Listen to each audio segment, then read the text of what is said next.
हमारे रहीम अस्सलाम वालेकुम। मुझे कहते हैं मुशर्रफ चौधरी। बात करेंगे पाकिस्तान क्रिकेट टीम की। जी हाँ, बिल्कुल।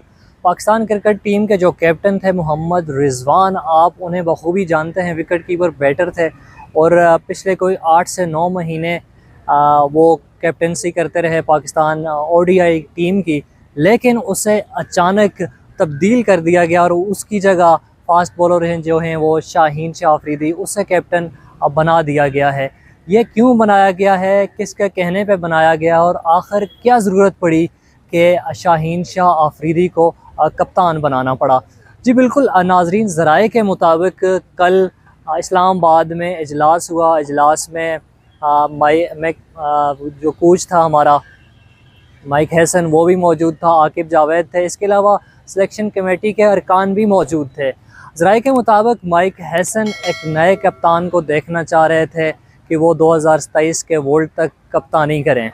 लेकिन माइक हसन को क्या ज़रूरत पड़ी कि 8 या 9 महीने हुए थे मोहम्मद रिजवान को कैप्टेंसी करते हुए और बड़ी बेहतरीन लाजवाब कैप्टेंसी करते दिखाई दी है। अगर पीएसएल में हम देखें, मुल्तान सुल्तान की कप्तानी करते हुए बड़ी शानदार रही, चैम्पियन भी बनाए। इसके अलावा यहाँ भी उनकी परफॉर्मेंस किसी से ढकी छुपी नहीं है। लेकिन ऐसा क्या हुआ कि मोहम्मद रिजवान को हटा के शाहीन शाह अफरीदी को कप्तान बना दिया गया। हालांकि पिछले साल हमने देखा कि बाबर आजम को हटा के एकदम से शाहीन शाह अफरीदी को T20 का कप्तान बना दिया जाता है।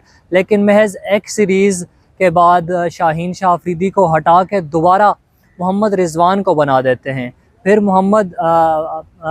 बाबर आजम को बना देते हैं। उसके बाद बाबर आजम को हटा के मोहम्मद रिजवान को बना देते हैं वर्ल्ड कप में। और वर्ल्ड कप में शिकस्त के बाद मोहम्मद रिजवान को हटा के बिल्कुल ही अनएक्सपीरियंस अपना आगा सलमान को बना देते हैं कप्तान। तो ये आखिर कब तक चलेगा? मैनेजमेंट ख़ुद को बदलने की बजाय एक सीरीज़ के बाद या चंद मैचेस के बाद कप्तान को चेंज करने पे क्यों तुली हुई है? तो इस सब पे हम बात करेंगे। साथ ही साथ हम बात करेंगे कि शाहीन शाह अफरीदी की परफॉर्मेंस कैसी है, मोहम्मद रिजवान की परफॉर्मेंस कैसी थी कि उन्हें कप्तानी से हटा दिया गया। तो जी, शाहीन शाह अफरीदी बड़े अरसे के बाद बड़ी मुश्किल से फॉर्म में आए, लेकिन उन्हें एक बार फिर कप्तान बना दिया गया। मुझे लग यही रहा है कि उनकी फॉर्म दोबारा से फ्लॉप हो जाएगी और वो जिस तरह से आजकल परफॉर्म कर रहे हैं टेस्ट में या फिर T20 में, इसके अलावा वनडे में भी उनकी शानदार बॉलिंग हमने देखी है। इसके साथ साथ वो बड़ी अच्छी बैटिंग भी करते दिखाई दिए हैं। लेकिन यहाँ पे अगर वो कप्तानी करेंगे उस पर तनकीद होगी, लाजमी बात है। जो मोहम्मद रिजवान के सपोर्टर हैं वो तनकीद तो करेंगे, लेकिन वो तनकीद को कैसे हैंडल करेंगे, इसके अलावा ओडीआई की टीम को कैसे वो लीड करते हैं, ये तो आने वाला वक्त बताएगा। लेकिन मोहसिन नकवी साहब और इसके साथ साथ आकिब जावेद, माइक हैसन या जितनी भी उनकी सिलेक्शन कमेटी है, मैनेजमेंट है, उनको यह सोचना चाहिए कि हर सीरीज़ के बाद कप्तान चेंज करना अच्छा शगुन नहीं है। कम से कम आप एक कप्तान को 1 साल तो दें, 8 महीने तो दें। लेकिन आप एक सीरीज़ के बाद, चंद मैचेस के बाद कप्तान को चेंज कर देते हैं।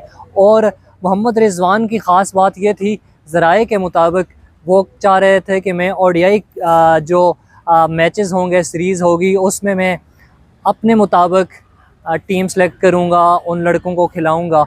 तो इस वजह से मोहम्मद रिजवान को हटा दिया गया, क्योंकि यहाँ पे सिफारिशी कल्चर है।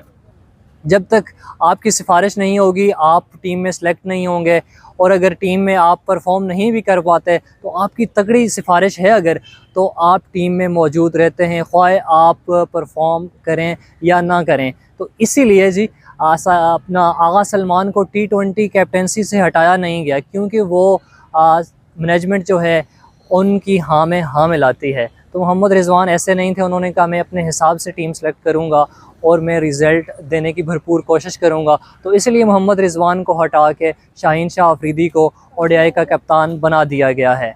अब तक के लिए इतना ही। एक नए व्लॉग, एक नए टॉपिक के साथ आपकी खिदमत में दोबारा हाजिर हूँ।